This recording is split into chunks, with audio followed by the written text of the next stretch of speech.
Hello and welcome to Kenya O'Clock, where we dive into the trending news. And today we are heading to Tanzania for a tale of social media, politics, and treason. For the next few minutes, we'll unpack the startling case of Jennifer Niffer Joven, often simply Niffer, a young influencer and businesswoman swept up in one of the most serious legal charges in the country, treason. Tanzania surged into the spotlight after the general election on October 29, 2025. Protests erupted across the country, especially in Dar es Salaam, in the wake of results widely viewed as neither free nor fair. In the immediate fallout, the government charged hundreds of young people, ranging from taxi drivers to event hosts, with conspiracy and treason. And it is in that swirl of unrest that Niffer's name appears. Niffer is 26 years old, a social media influencer, TikTok personality, and entrepreneur based in Dar es Salaam. She built a following and runs business ventures, including a shop in the Sinza area. It's in this context that she becomes caught up in this treason case.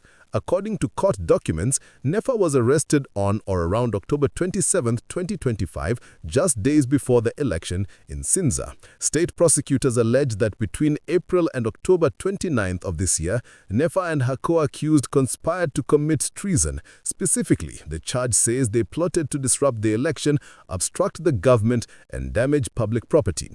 One specific allegation, Niffer is accused of mobilizing youth, encouraging them to buy tear gas protection masks from her shop in preparation for protests. In court on November 7, 2025, she was arraigned along with 239 others and faces 3 counts, 2 of them linked directly to her, conspiracy and treason individually.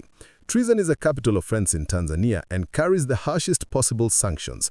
For a social media figure like Niffer to be charged alongside politically motivated arrests is a potent symbol of how the lines between entertainment, activism, and politics are being redrawn in the country. Furthermore, defenders of the accused argue there were allegations of mistreatment. Lawyers say Niffer and others were beaten in custody, denied proper medical attention, forced to sign statements. This raises big questions about due process, civil liberties, and how dissent is being managed in Tanzania.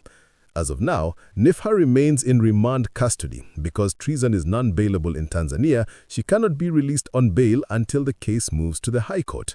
A medical and human rights complaint has been filed, reports of physical injuries, statements by her lawyers that she was assaulted at a police station.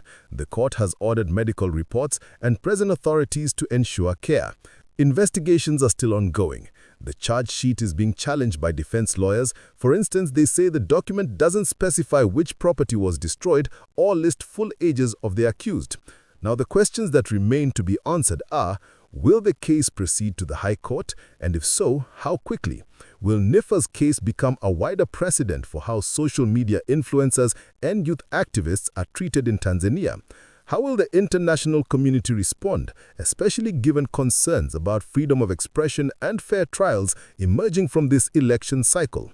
And finally, how does this case reflect broader shifts in Tanzania's public sphere dynamics, where a TikTok dance, a shop, and a network of young people can get swept up in national security framing?